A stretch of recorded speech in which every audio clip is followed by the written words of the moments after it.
Escapism is a fundamental part of our lives. It has been around forever. Going right back, we have things as basic as storytelling. As years have gone on, we've integrated technology into escapism. Entire industries such as travel have sprung up to cater for our need to escape, and Britain's pub and club culture offers an outlet to wage slaves and stressed out students alike.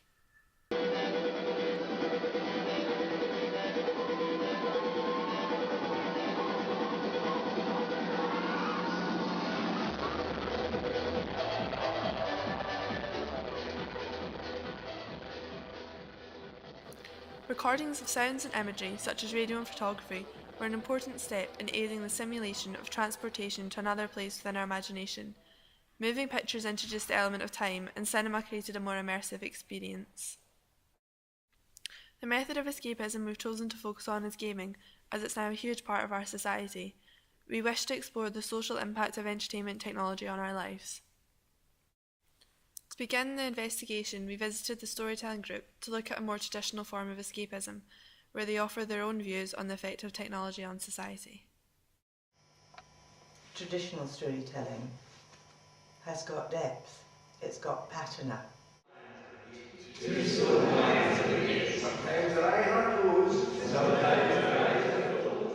With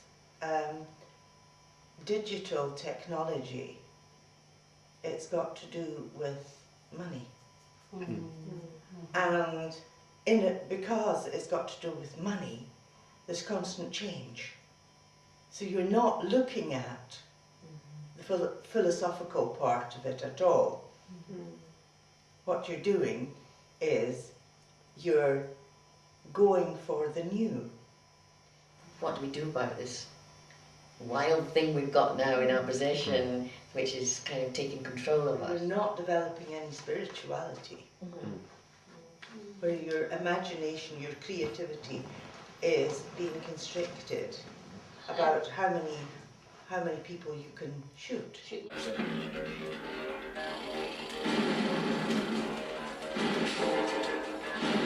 Oh, it's a very negative attitude towards gaming sometimes. Probably the biggest reason why is because you can, as you say, immerse yourself in it more. So like a book and a movie, once you've read the book, you can put it down, and once you watch the movie you can't interact with it, but you can interact with games. So violent movies and violent games are sort of their own little league. People believe that if you play lots of violent games you'll turn into psychopaths who shoot everybody in schools. Well, anymore? Sam, your weapon isn't exactly I suppose it's one of the biggest problems with games is games that become more immersive, you're easier to lose yourself in, become addicted to them. Like games are always like, oh, you be careful you don't become addicted to it, because it's a sort of, you're constantly trying to finish another quest, to go up another level, to get better equipment, to sort of make yourself better and better.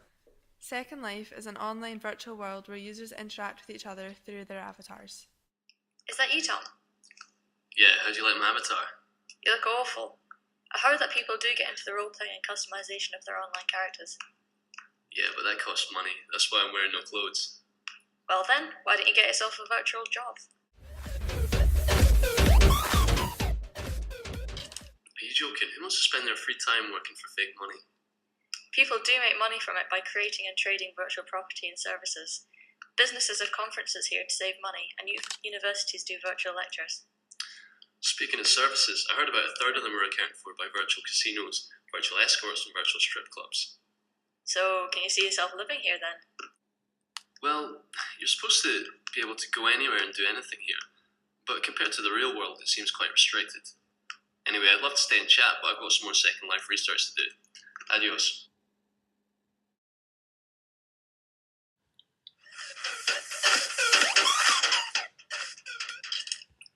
The Role-Playing Society is the next group we visited to investigate their opinions on the social aspect of communities and how technology affects interaction. Okay, so what attracted you to the Role-Playing Society? Well, I bumped into them at Freshers' Fair when I moved up here. They just seemed like the only group of people who were fellow nerds in the proper sense. An interesting guest that we've been waiting for a couple of days for comes to visit. You spend a good half an hour talking over things like what is the Omega Tour, and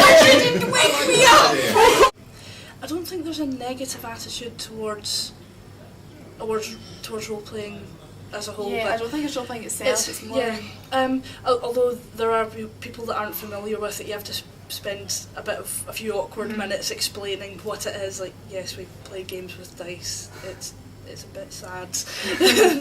And like, people see the nerdy kid in role models that does the live action role play, and they think that that's what we are, and that's an aspect of it. That's something that some of us do, but we're not all little weedy kids with no social skills. It's actually a really social group of people, because we basically, our hobby is interacting with each other. Yeah. There's much more scope to be creative with role play, because it's your ideas and your character that you create. So to an extent, role players are kind of frustrated actors who kind of put their personality into the story and mould it that way. With a console game, it's a lot more linear. You're restricted to a certain number of choices. With each new development in technology, we're given a new form of escapism which assists alongside the current ones. People have a negative attitude because it's new to them. However, this is unjustified, as it's not replacing their own hobbies, it's just another outlet. But the truth of the matter is, with each generation, violence has gone down, not up. And if you go back, say, 50 years, the same kind of policy was put towards television, music, which was different from current generations, and other things. So they're just basically using the new media to blame it, like... Pretty much. You need to be looking at... Okay, go. Oh crap. More nodding, needs to be more animated.